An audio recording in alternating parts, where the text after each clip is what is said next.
중국은 짝퉁과 불량 대국이니까 놀랄 일도 아니다. 샤텔이 화웨이 꼴나는 것은 시간 문제이다. 중국산 리튬 황저급 기술은 퇴출돼야 한다. 중국 배터리는 셀폰부터 잘못인데 그 기술 그대로 차에 적용한다면 터지고불라고 난리죠. 테슬라에 팔지 마라 강 중국산 쓰라고 해요. 그래야 현대 기아 쌍용이 세계 시장을 점유할 수 있어요. CATL의 배터리가 주행거리는 짧지만 가장 큰 장점은 싼 가격이죠. 그 싼 가격도 중국 정부 보조금에 의한 겁니다. 조금 팔릴 때는 보조금을 줄만 하지만 저렇게 많이 팔리는데 그 많은 보조금을 감당하기에는 중국 정부도 상당한 압박감을 느낄 겁니다. 보조금을 안 주면 NCM과 가격이 비슷해지면 시장에서 외면받겠죠. 아마도 중국도 NCM으로 갈아탈 겁니다. 그리고 한국 업체의 인력을 대거 스카웃하겠죠. 중국 디스플레이 산업이나 조선산업 반도체 산업 거의 다 한국 인력 스카웃해서 키운 건데 배터리 인력 유출도 어떻게든 최소화해야 할 것 같네요. 한국을 제치고 배터리 1위를 차지했다던 중국 CATL이 역대급 위기 상황에 빠져난리가 나고 있습니다. 이는 외신들도 집중 조명할 정도로 심각한 상황입니다. 게다가 한국과 경쟁하던 아르헨티나에서 놀라운 상황이 펼쳐져 중국이 멘붕에 빠지고 있습니다. 도대체 무슨 일이 벌어졌기에 CATL이 대위기를 맞은 것인지 자세한 내용 알아보겠습니다. 올해 1분기 배터리 점유율이 보도됐을 때만 해도 중국은 환호성을 지른 바 있습니다. CATL 점유율이 35%를 기록하며 압도적 1위를 했고 LG에너지솔루션을 비롯해 SK와 삼성은 눈에 띄는 상승을 보이지 못했기 때문입니다. 하지만 이번에 발표된 CATL의 실적은 충격적이었습니다.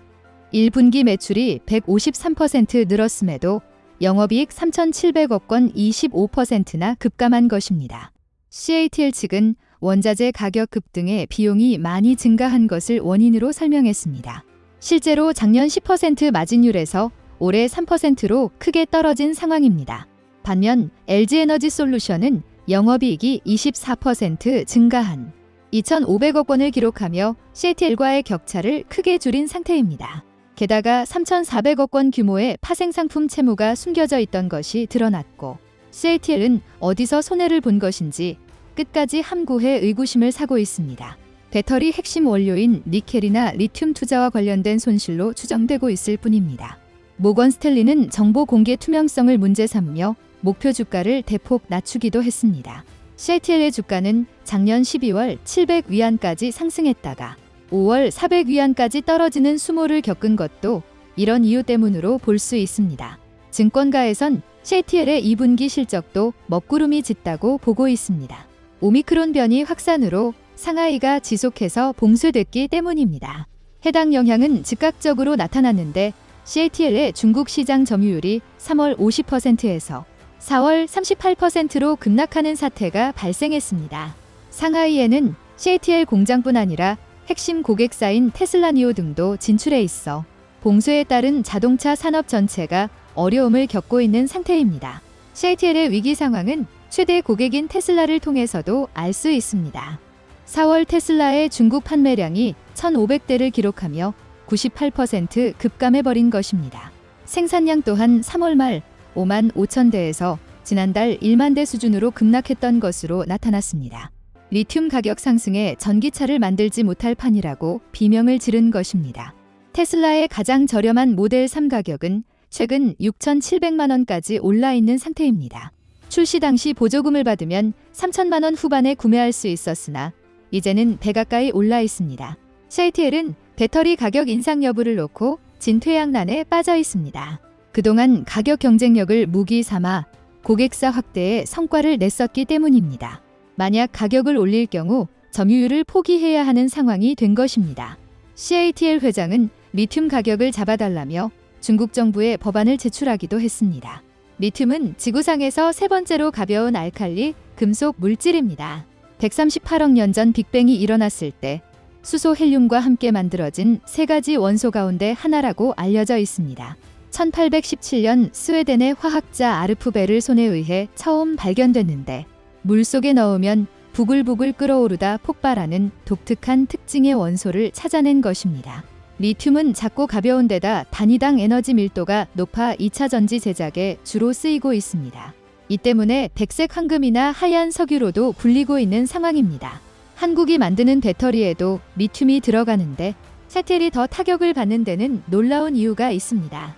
배터리는 크게 두 가지로 나눌 수 있는데 니켈, 코발트, 망간이 들어간 NCM 배터리와 리튬 인산철을 주원료로 하는 LFP 배터리로 구분할 수 있습니다. NCM 배터리는 한국 업체들이 그리고 LFP는 중국 업체들이 주로 만드는 배터리입니다. LFP 배터리는 저가형 또는 보급형 전기차에 주로 탑재되는데 NCM보다 약 30% 저렴하고 화재 안전성 측면에서 상대적으로 유리한 면이 있습니다.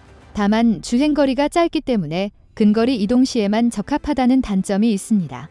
이에 중국 업체들은 셀2팩 기술을 적용해 배터리 용량을 늘리려 안간힘을 쓰고 있습니다. 그런데 리튬 가격이 작년 대비 약 5배나 뛰어오르자 문제가 커지고 있습니다. LFP 배터리에는 탄산 리튬이, NCM 배터리에는 수산화 리튬이 들어갑니다. 노트북이나 휴대폰 배터리를 제조할 때도 탄산 리튬이 사용되고 있죠. 반면 수산화 리튬은 니켈과 합성하기 쉬워 고용량 전기차에 주로 쓰이고 있습니다. 니켈 비중이 커질수록 에너지 밀도가 높아지고 주행거리는 더 늘어납니다. 그런데 샤텔이 더 타격을 입은 이유는 LFP 배터리가 리튬 비중이 더 높고 탄산 리튬이 수산화 리튬보다 상대적으로 더 크게 올랐기 때문입니다. 양극재 중 탄산 리튬의 원가 비중은 지난해 31% 수준에서 최근 70%까지 급등한 상황입니다. 이 때문에 LFP와 NCM 배터리의 재조비용 격차가 빠르게 감소하고 있습니다. 특히 양극재 가격 격차는 50%에서 11%까지 좁혀진 상태입니다. 가격 격차가 줄어들면 중국 업체의 이점이 사라지기에 더 우수한 성능의 한국산을 선택할 가능성이 커지고 있습니다. 증권가에서는 LG 에너지솔루션의 호재라는 분석입니다. 반면 LFP 제조사들이 생산량을 줄일 것이라는 소문은 빠르게 퍼지고 있는 상태입니다.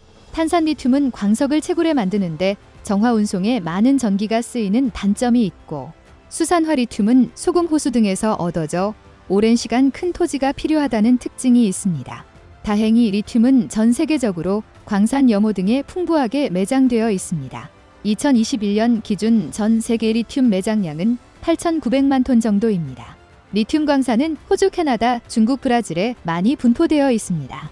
함수호는 칠레, 아르헨티나, 볼리비아 등 남미에 집중적으로 분포되어 있는데 전 세계 매장량의 58%, 4,980만 톤을 차지하고 있는 상황입니다.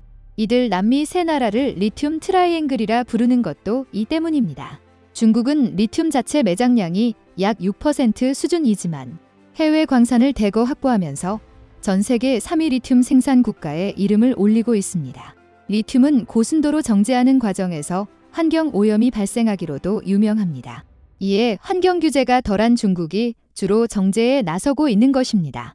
한국이 수입하던 수산화 리튬의 79%, 탄산 리튬은 11% 정도가 중국산입니다. 이 때문에 중국 내에서는 리튬 공급을 끊어 한국 배터리 산업을 무너뜨리자는 여론이 크게 번지기도 했습니다. 과거 요소수처럼 마음만 먹으면 한국 배터리 산업을 좌지우지할 수 있다고 보는 것입니다. 그런데 이런 상황을 미리 대비했던 한국 기업이 하나 있었습니다.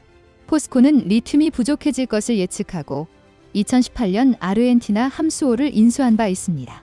그런데 인수 당시 예측치보다 6배 1,350만 톤, 나 많은 매장량이 확인돼 놀라움을 줬습니다. 해당 함수호의 매출액 추정치는 103조 원 정도로 알려졌는 상황입니다.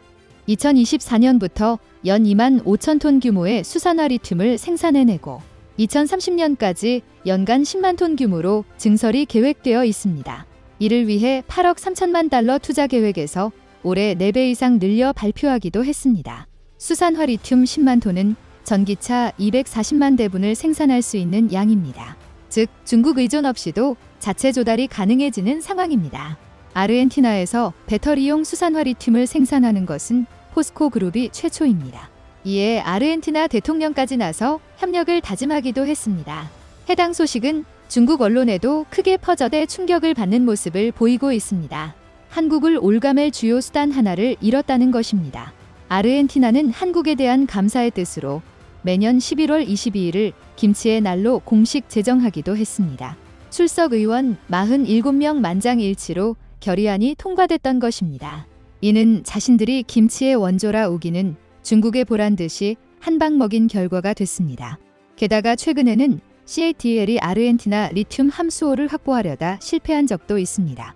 작년 9월 캐나다 밀레니얼 리튬과 약정 계약을 맺은 바 있는데 해당 회사는 아르헨티나에 리튬 함수호 2개를 확보하고 있던 기업입니다. 그런데 이후 리튬 아메리카스가 인수전에 참여했고 CATL과의 계약은 파기된 바 있습니다. 게다가 남미를 중심으로 퍼진 자원 민족주의는 중국 업체들을 당혹스럽게 하고 있습니다. 중국은 칠레 등에서 리튬 광산을 확보하려 했던 계획이 물거품이 됐습니다. 올 초 BYD가 경매로 낙찰받은 8만 톤 규모의 채굴 허가권 또한 집행정지가 된 상태입니다. 결국 중국은 리튬이 적게 들어가는 NCM 배터리에도 눈독을 들이고 있습니다. CATL은 LG에너지솔루션을 따라 인도네시아에 공장 건설을 결정하기도 했습니다. 니켈 자원 등이 풍부해 NCM 배터리를 만들기에 우수한 환경이기 때문입니다. CATL은 약 7조 3천억 원을 들여 투자를 결정한 상태입니다. 하지만 NCM 배터리에 강점이 있는 국내 업체와는 경쟁이 되지 않을 것이란 분석입니다. 이런 상황에 중국 시장에서 보조금이 대폭 줄어든 것도 CATL의 몰락을 부추기고 있습니다. 중국은 올해 전기차 구매 보조금을 지난해보다 30%가량 축소한 바 있습니다. 여기에 원자재 난까지 더해져 중국 내 전기차 가격은 가파르게 오르는 중입니다. 결국 외부로 눈을 돌릴 수밖에 없고 여기에는 최강 한국이 자리 잡고 있습니다. CATL이 미국 내 공장 부지를 적극적으로 탐색하고 있다는 보도가 나왔지만 미국은 낮은 가격보다 주행거리가 더욱 중요한 시장이라는 점에서 한국이 우위에 있다는 설명입니다. 올해 1분기 중국을 제외한 전기차 배터리 시장에서 LG에너지솔루션이 1위를 하기도 했습니다. 올해 1조 2천억 원 흑자가 예상되는 상황입니다. 2030년까지 배터리 생산량 예측도를 보면 CATL이 1위긴 하지만 한국 업체들이 2, 3, 5위를 하며 CATL을 충분히 압도하는 것을 볼 수 있습니다. NCM 배터리는 LFP 대비 횟수 금속의 가치가 크다는 점 또한 한국이 유리합니다. 재활용 시장이 커지면 원가 개선을 할 수 있기 때문입니다.